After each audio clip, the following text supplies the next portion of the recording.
Hi friends, hi masters, అందరికీ నా యొక్క హృదయపూర్వక అభినందనలు తెలియజేస్తున్నాను. మనం సీతాయనం బుక్ రీడింగ్ చేసుకుంటున్నాం కదా, అందులో డే 11కి వచ్చేసామండి.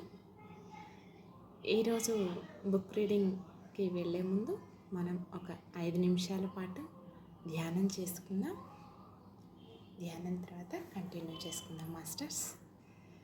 ఓకే, అందరూ వేళ్ళల్లో వేళ్ళు పెట్టుకోండి. కాళ్ళు రెండు క్రాస్ చేసుకోండి. రెండు కళ్ళను క్లోజ్ చేసుకొని వెన్నుపూస నిటారుగా ఉంచి స్థిర సుఖ ఆసనంలో కూర్చోండి మాస్టర్స్.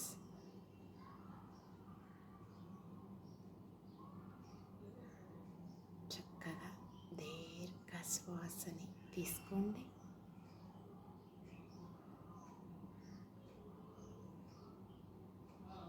నెమ్మదిగా శ్వాసను బయటికి వదిలివేయండి.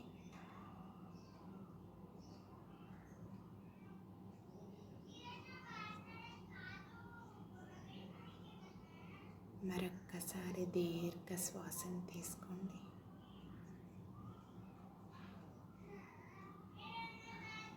నెమ్మదిగా శ్వాసను బయటికి వదిలివేయండి. ఇంకొకసారి దీర్ఘ శ్వాసను తీసుకోండి.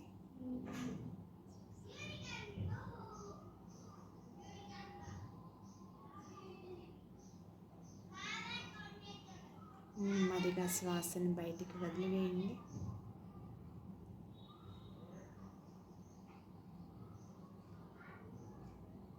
చక్కగా రిలాక్స్ అయిపోయాం. ఇప్పుడు ఈ క్షణం మనతో మనం ఉందాం మాస్టర్స్. శ్వాసతో అనుసంధానమవుతూ మన అంతరంగంలోనికి ప్రయాణిద్దాం.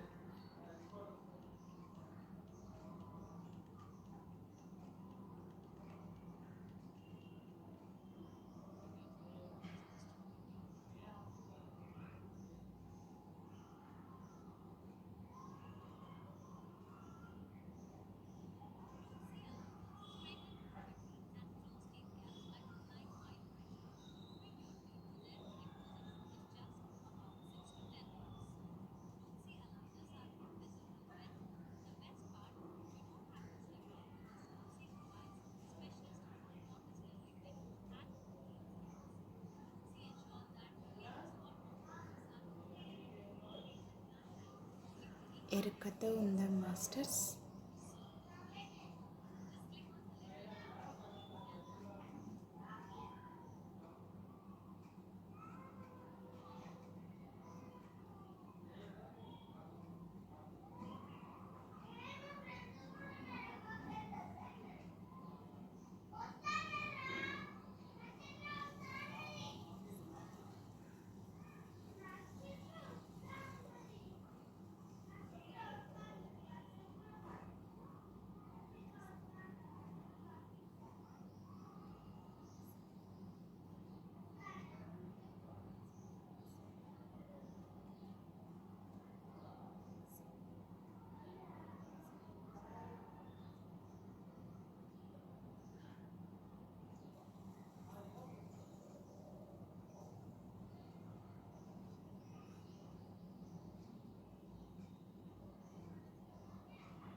నిదానంగా సహజ స్థితికి రండి మాస్టర్స్.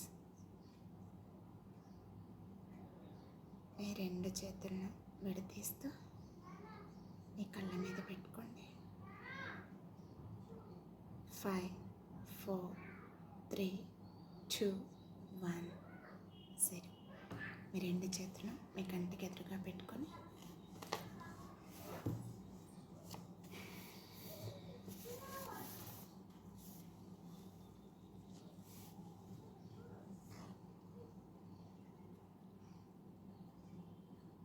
నెమ్మదిగా కళ్ళను ఓపెన్ చేయండి.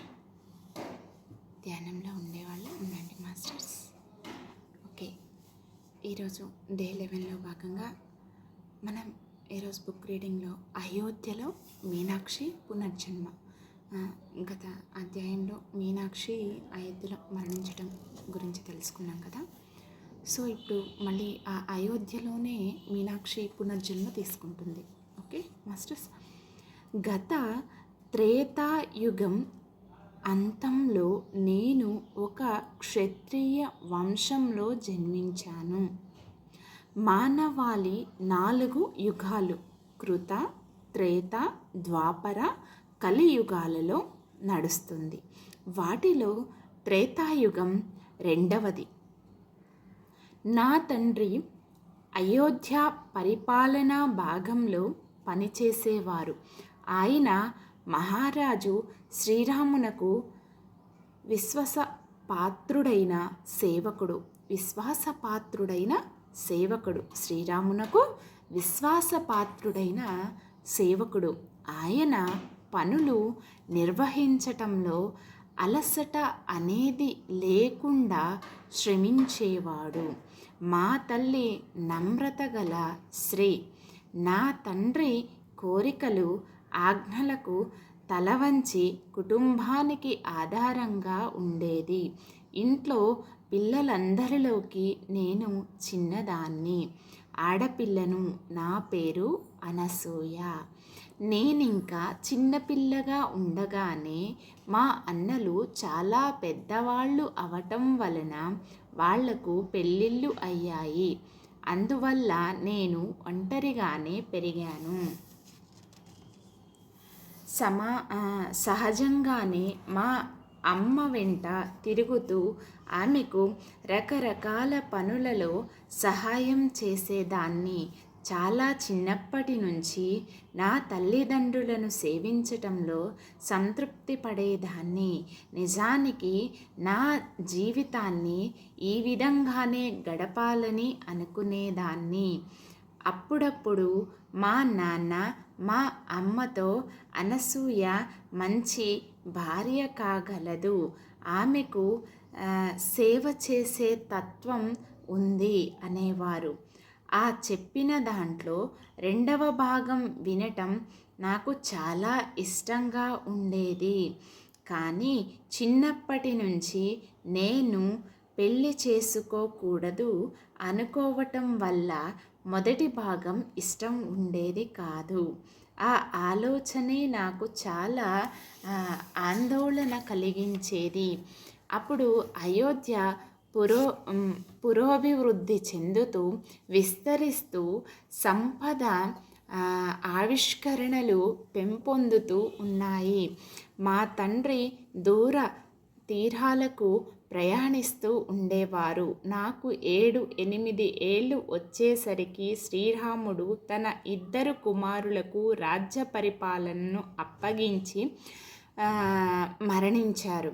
నాకు బాలికల కోసం స్థాపించబడిన నూతన గురుకులంలో చదువుకునే అవకాశం వచ్చింది. గురుకులాలలో బాలురు గురువుకు సమీపంలో కానీ గురువుతో కానీ ఉండేవారు. స్త్రీలకు విద్య అనేది మహారాణి సీత యొక్క గాఢ ఆకాంక్ష. అది అమలు జరిగే నాటికి ఆమె లేకపోయినా ఆ కోరిక తీర్చబడింది. ఆమె మరణించిన తరువాత శ్రీరాముడు బాలికలు విద్య నేర్చుకునే స్థావరాలను ఏర్పాటు చేయటానికి ప్రాధాన్యత ఇచ్చారు. ఎంతో నిరోధం ఎదురయ్యింది. కానీ ఓర్చుకొని చివరకు బాలికల కోసం ఇంటి నుంచి వచ్చి వెళ్ళే చిన్న పాఠశాలలు స్థాపించటానికి ఋషి మునులు అనుమతి గెలుచుకున్నారు. రాముని పరిపాలనలో విద్యాభ్యాసం వికసించటం మొదలయ్యింది. అంతకు ముందు అది కేవలం బ్రాహ్మణులు, రాజవంశీయులు, గొప్ప పదవులలో ఉన్న వారికి మాత్రమే అందుబాటులో ఉండేది. కానీ అయోధ్యకు మిథిలతో వివాహం జరిగిన తరువాత జ్ఞానంపై కొత్త ఆసక్తి ఏర్పడింది. మహారాణి సీత అయోధ్యలో పెరుగుతున్న బలానికి సంతులనంలోనికి తేవటానికి వచ్చిందని చెప్పుకునేవారు. వివేకం లేని బలం ఆశించిన ఫలితాలను ఇవ్వదు. మేము కేవలం పాఠాలు మాత్రమే నేర్చుకుంటే చాలదు. మాకందరికీ లంకలో ఏం జరుగుతుందో తెలుసు. దాని రాజు ఆ కాలంలో గొప్ప జ్ఞానం, పాండిత్యం కలిగిన రావణుడు తన బలం వలన అదుపు చెయ్యలేని కోపిష్టిగా మారిపోయాడు. ఇప్పుడు కావలసింది పాండిత్యాన్ని మించినది. మేము వినయం, అంకితాభావం, భక్తి, సేవలను నేర్చుకునేవాళ్ళం. అవి మా మహారాజు శ్రీరాముడి యొక్క ముఖ్య లక్షణాలు. ఆయన మా అందరికీ గొప్ప ఉదాహరణ. మా తండ్రి ఆ కుటుంబం గొప్పతనం గురించి ఎప్పుడూ చెప్పేవాడు.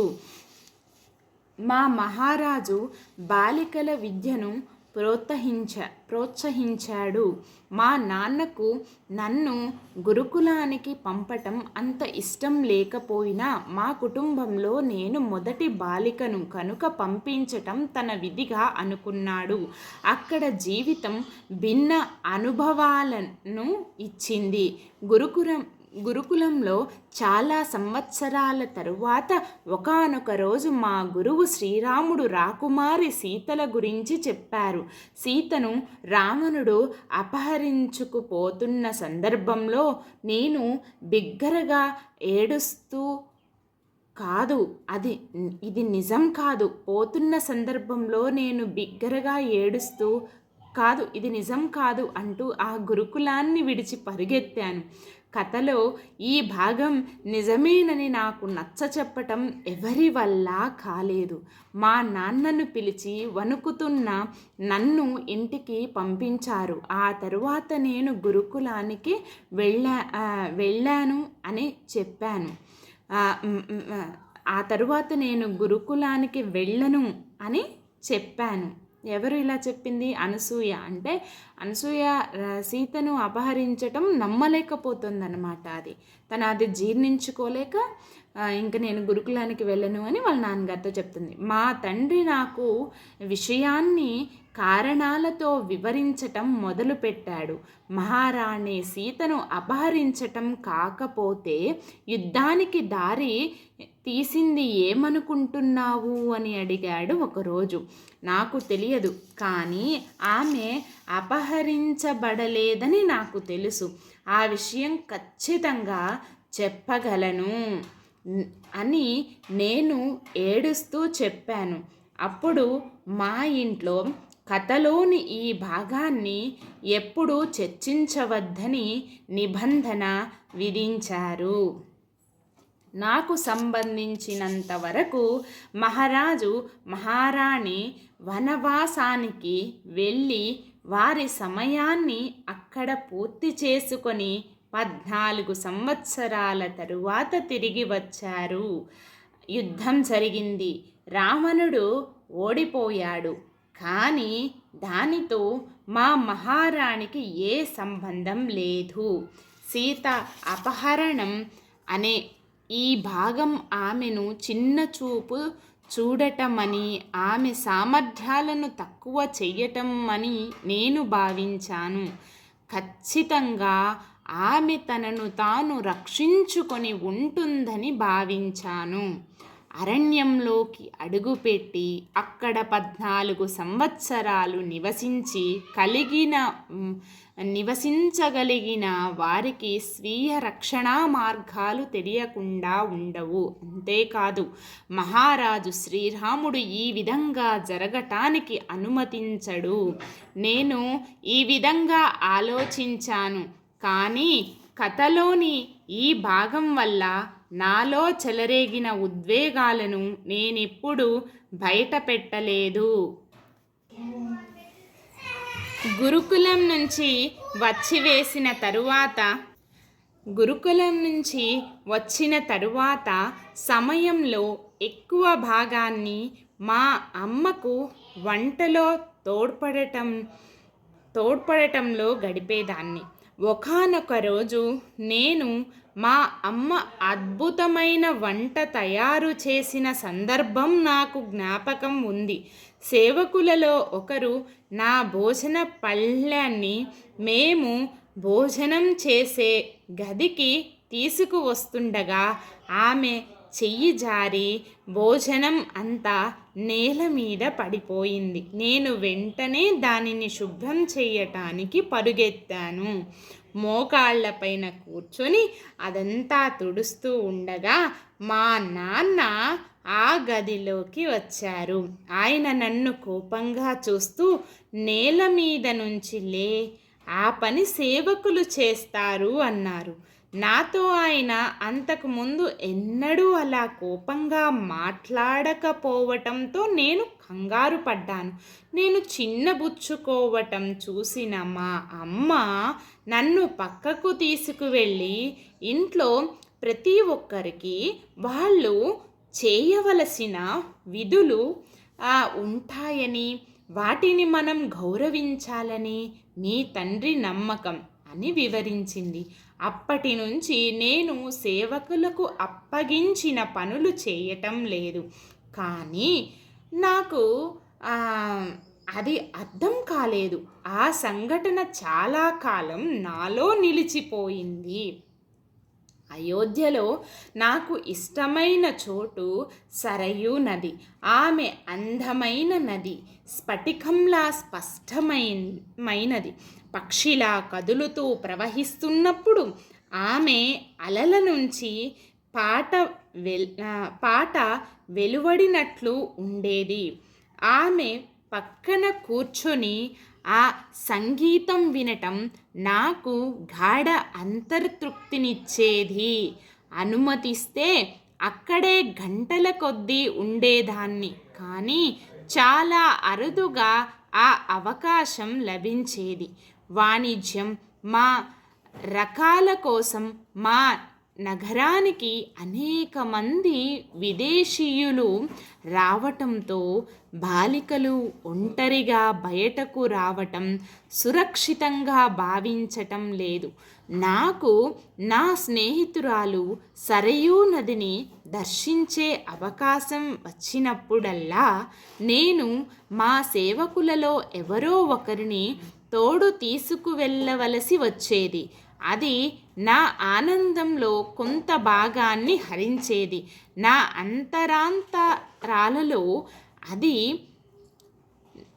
అంతరాంతరాలలో నది నాకేదో సందేశం ఇస్తున్నట్లు అనిపించేది. చాలా వ్యక్తిగతంగా నాతో ఎవ్వరూ లేనప్పుడు మాత్రమే అది అందించబడుతుంది అనిపించేది. నేను ఈ వ్యక్తిగత సమావేశం కోసం చాలా ఎదురు చూశాను, కానీ అది జరగలేదు. దాంతో ఆ సందేశం నాకు అందించబడలేదు. నేను పెద్దయ్యే కొద్దీ నది నాతో మాట్లాడుతుంది అన్న నా పిల్లతనపు ఆలోచనకు నవ్వుకున్నాను. క్రమంగా అది నా మనస్సు నుంచి తొలగిపోయింది. నేను నాలో కొంత మొండితనం ఉందని గమనించాను. అనేక విషయాలలో నేను నిర్దిష్టంగానే ఉన్నప్పటికీ సీతను అపహరించటం వంటి విషయం ఏదైనా నన్ను లోతుగా గాయపరిస్తే నేను ఎంత మాత్రము అంగీకరించేదాన్ని కాదు.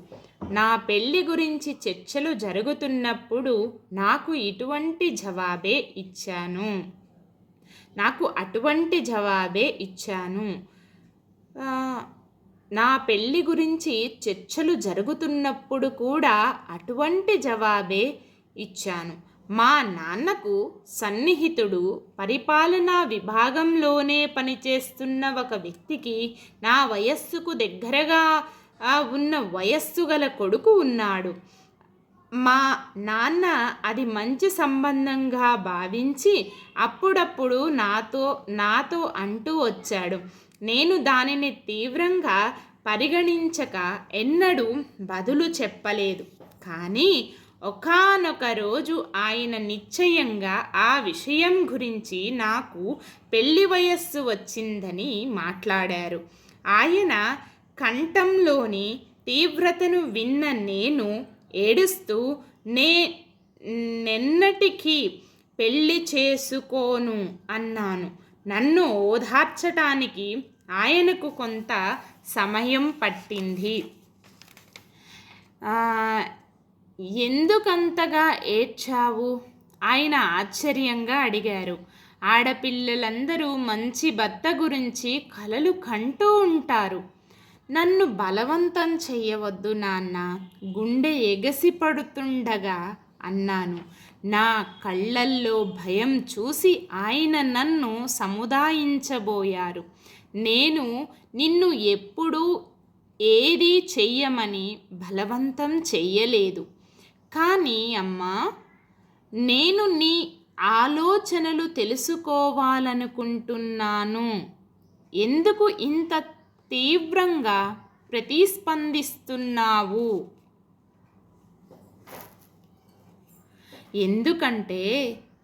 ఎందుకంటే నేను పెళ్లి చేసుకుంటే చనిపోతానని నాకు తెలుసు.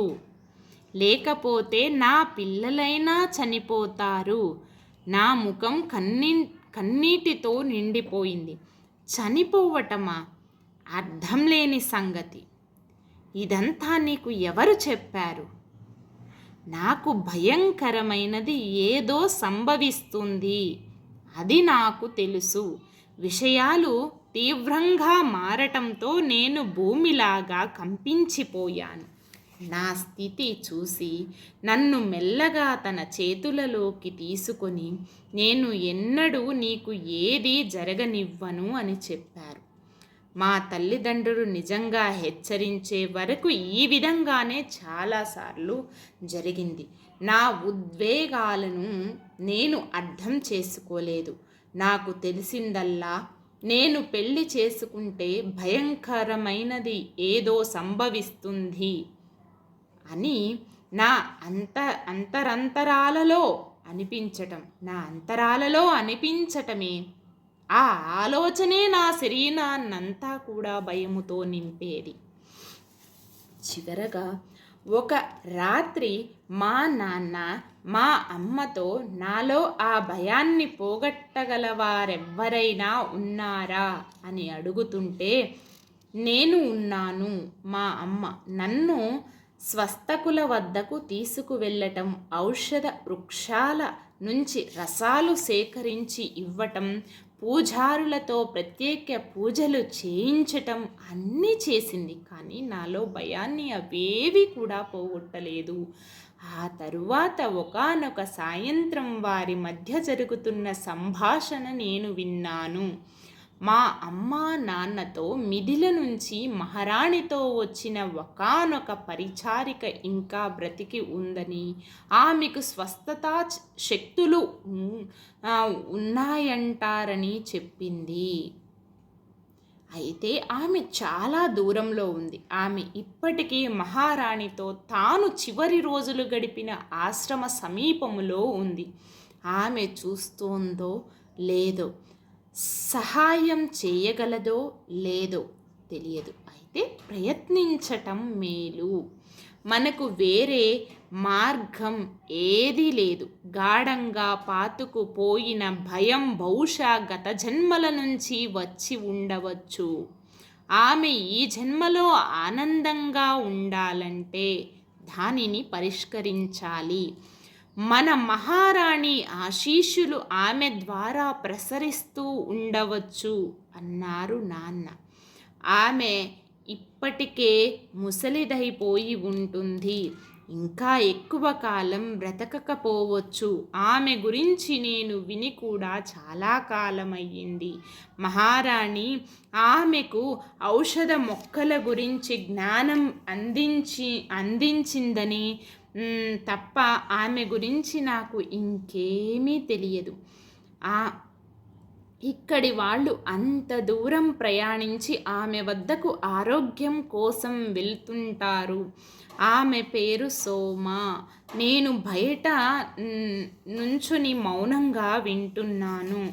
నేను ఉన్నాను అని తెలియటం ఇష్టం లేక, అయితే ఆమె పేరు సోమ అని మా అమ్మ చెప్పగానే నేను ఆశ్చర్యంతో చిన్నగా అరిచాను. నా అరుపు వినగానే వాళ్ళు మాటలు ఆపారు. నేను అక్కడ ఉన్న విషయం నాకు ఇష్టం లేకుండా బయటపడిందని నేను గదిలోకి వెళ్ళాను. మా తల్లిదండ్రులు పరస్పరం చూసుకున్నారు.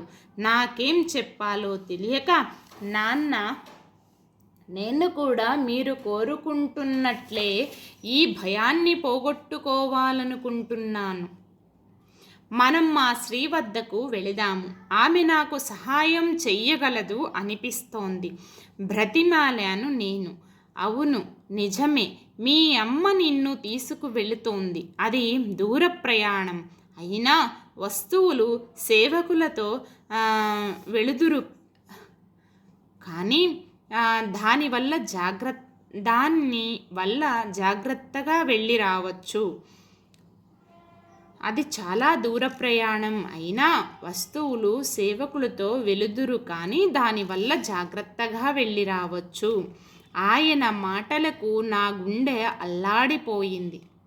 తన జీవితంలో చాలా భాగం మహారాణి సేవలో గడిపిన శ్రీ వద్దకు వెళ్ళటంలో నిజంగానే నా తండ్రి ఆశీస్సులు ఉన్నాయా? చిన్నప్పటి నుంచి మహారాణి పట్ల నాకు ఉన్న ఆలోచనలు పెద్దయిన తరువాత వాటిని ప్రక్కన పెట్టడం జరిగిన ఇప్పటివి ఉవ్వెవ్వుతున్న పైకి వచ్చాయి. దక్షిణాన అరణ్యంలో మహారాణికి ఏం జరిగింది అన్నది ఆమె నిజంగా చెప్పగలుగుతుంది. అయోధ్య మొత్తంలోనూ ఆ అపహరణ కథను నమ్మినది నేనొక్కదానినేమో. ఆమె నా అంతర ప్రబోధాలను నిర్ధారించవచ్చు అనటంలో నాకే సందేహము లేదు. అప్పుడు నేను అందరికీ ఆ కథ వెల్లడించవచ్చు. బహుశా పెళ్లి గురించి నేను ఎందుకు భయపడుతున్నానో కూడా ఆమె చెప్పవచ్చు. నా ముఖంలో ఆశ చూసిన తరువాత మా అమ్మ నన్ను ఆశ పెట్టుకోకు అనసూయ, ఆమె కలుస్తోందో లేదో చెప్పలేము, అసలు బ్రతికి ఉందో లేదో చెప్పలేము అని హెచ్చరించింది. అప్పటికే చాలా ఆలస్యమైంది. నా ఆశలు రెక్కలు తొడిగి తరువాత కొన్ని రోజులు సోమాను చూడగలను అనుకుంటూ గడిపాను. ఆ తరువాత కొన్ని రోజులకు మేము ప్రయాణం ఆరంభించాం. మేము అడవులు, గ్రామాల గుండా ప్రయాణిస్తూ అయోధ్య లాంటి సౌకర్యవంతమైన నగరాన్ని వదిలి మహారాణి ఆ ఏకాంత స్థలాన్ని ఎందుకు ఎన్నుకున్నారా అనుకున్నాము. నేను నగరాన్ని దాటి ఎప్పుడు వెళ్ళకపోవటం వలన నాకు ప్రతిదీ వింతగానే కనపడింది. గ్రామ జీవితం, జంతువులు, దట్టమైన అడవులను చూసి నేను ఆశ్చర్యపోయాను. ఆ ప్రయాణం నాకు మా సామ్రాజ్యపు విస్తృతత్వాన్ని తెలియజేసింది. అంతకు ముందు నా ప్రపంచమంతా అయోధ్య 4 గోడలకే పరిమితమై ఉండేది. ఇప్పుడు నేను దానిని దాటి ప్రపంచాన్ని చూస్తున్నాను. నేను మహారాణి శ్రీరాముని వలె రాజ్యం చివరి వరకు నేను ఊహించలేని సుదూర ప్రాంతాలు చూస్తున్నాను అని ఆశ్చర్యపోయాను. కనీసం కలలో కూడా ఈ ఇరుకు వీధులు, ప్రజలతో నిండిన వ్యాపార సముదాయాలను దాటిన ప్రపంచాన్ని చూడలేదు. మా నాన్న ప్రభుత్వంలో గౌరవనీయమైన పరిపాలనా అధికారి కనుక ఆశ్రమానికి దగ్గరగా సోమా నివసిస్తున్న ప్రాంతంలో మాకు చక్కటి స్వాగతం లభిస్తుందని మాకు తెలుసు. మేము ప్రయాణమై వస్తున్నామని మాత పరిచారిక సోమా వద్దకు వస్తున్నామని మా నాన్న అప్పటికే వర్తమానం పంపారు. చీకటి పడబోతోంది. పూర్తిగా చీకటి అలుముకోకముందే అక్కడకు చేరాలని వడివడిగా వెళ్ళాము. మేము ఆశ్రమానికి చేరేసరికి అక్కడ నిరాడంబరత్వానికి నేనెంతో ఆశ్చర్యపోయాను. ఋషులు సాధారణ జీవితం గడుపుతారు కనుక మనకు ఇచ్చిన సముదాయాలతో సర్దుకోవాలి అని మా అమ్మ నన్ను హెచ్చరించింది. ఆశ్రమములోని గురువుగారు మా వద్దకు వచ్చి మమ్మల్ని సాధారణంగా తోడుకొని వెళ్ళారు. మాకు నిరాడంబరంగా ఉండటానికి శుభ్రంగా ఉన్న గదిని చూపించి అక్కడ ఉండమని చెప్పి రాత్రి భోజనానికి పిలిచారు. అప్పుడు మా అమ్మ సోమా గురించి విచారించింది. ఆమె ఇంకా జీవించే ఉందా? మా అమ్మ అడిగింది. ఆయన చిరునవ్వుతో తల ఊపి చాలా సజీవంగా, కాకపోతే వయస్సు మీరింది. ఆమె సందర్శకులను అనుమతిస్తోందా?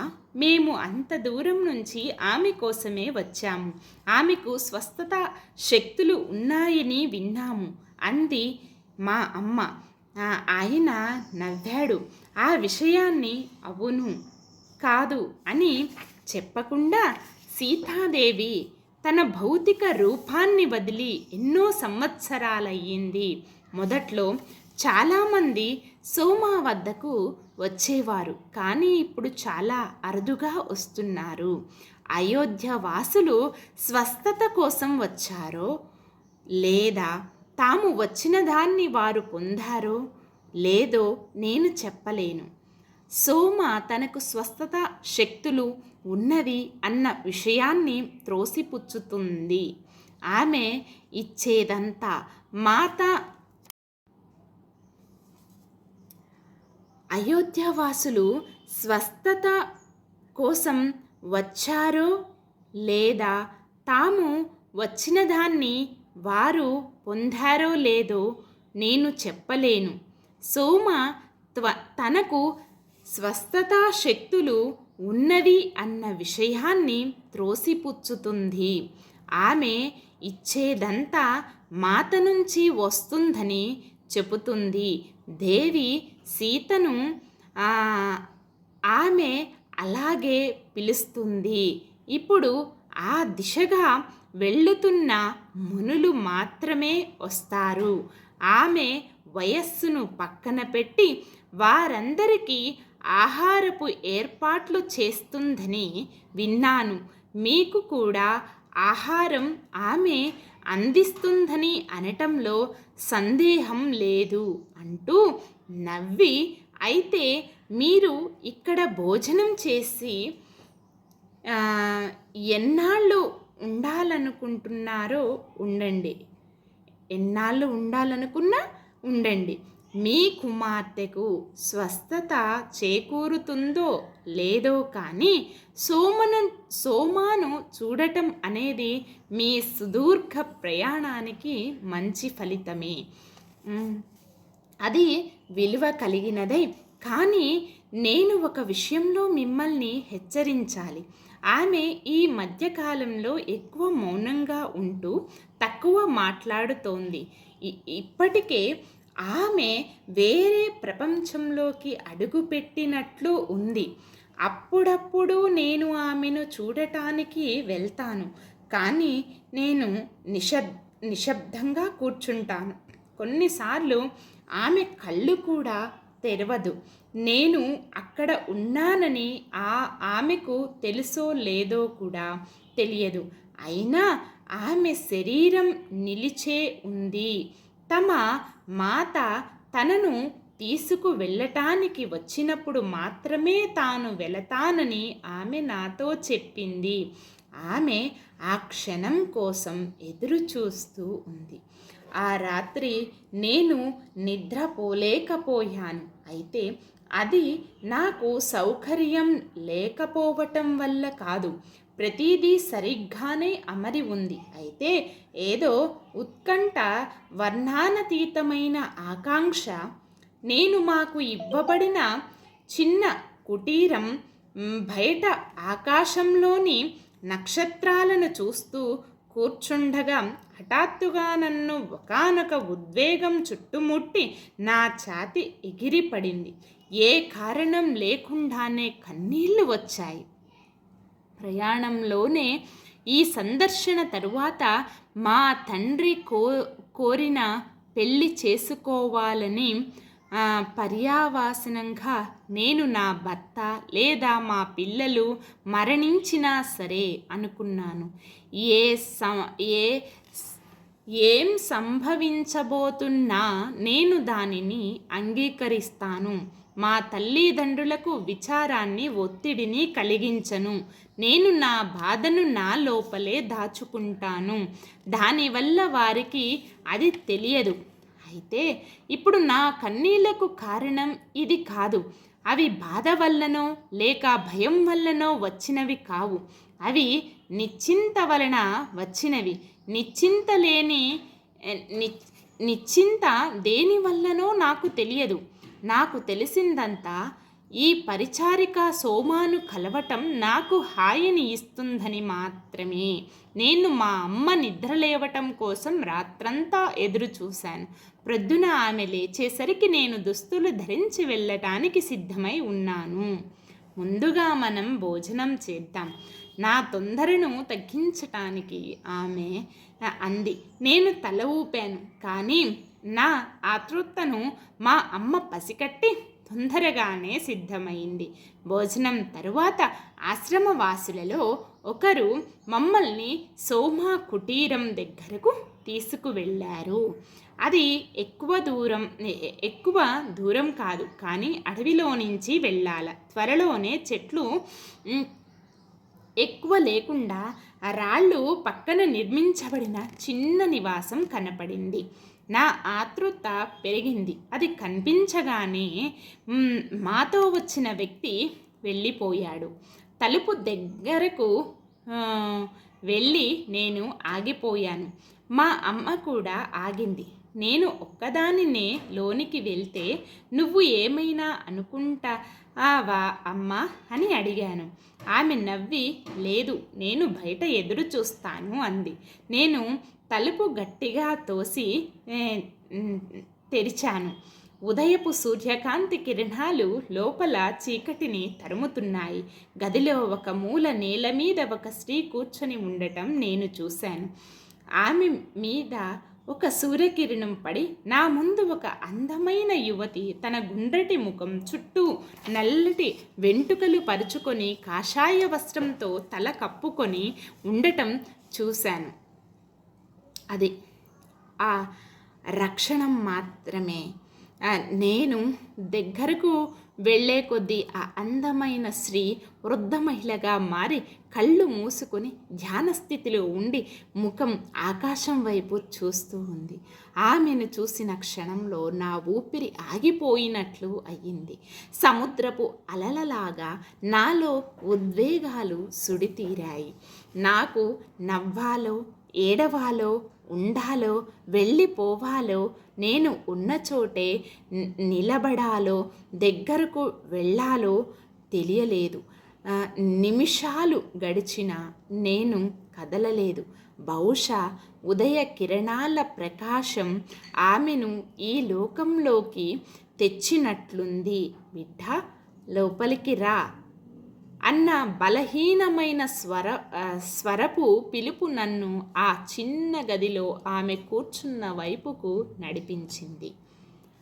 ఇది ఈరోజు బుక్ రీడింగ్లో భాగం అండి. మరి రేపటి క్లాస్లో కలుసుకుందాం. ఓకే మాస్టర్స్, సెక్షన్ని క్లోజ్ చేసే ముందు 1 నిమిషం పాటు చక్కగా ధ్యానం చేసుకొని క్లోజ్ చేసుకుందాం. ధ్యానం కంటిన్యూ చేసేవాళ్ళు చేయండి మాస్టర్స్. ఉన్న చోటనే స్థిర సుఖ ఆసనంలో కూర్చొని ప్రశాంతంగా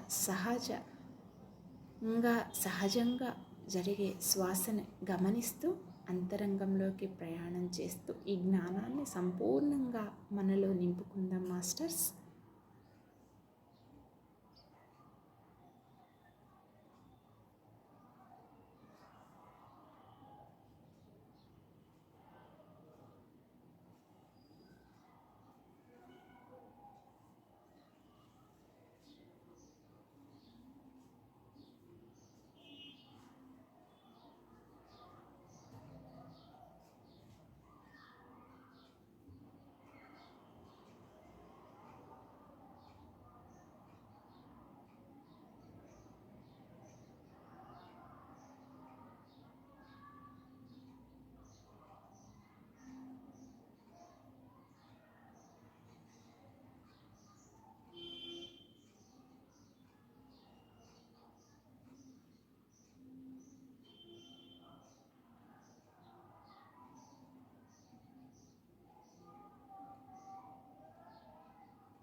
నిదానంగా సహజ స్థితికి వస్తూ మీ 2 చేతుల్ని 2 కంటి మీద పెట్టుకోండి మాస్టర్స్.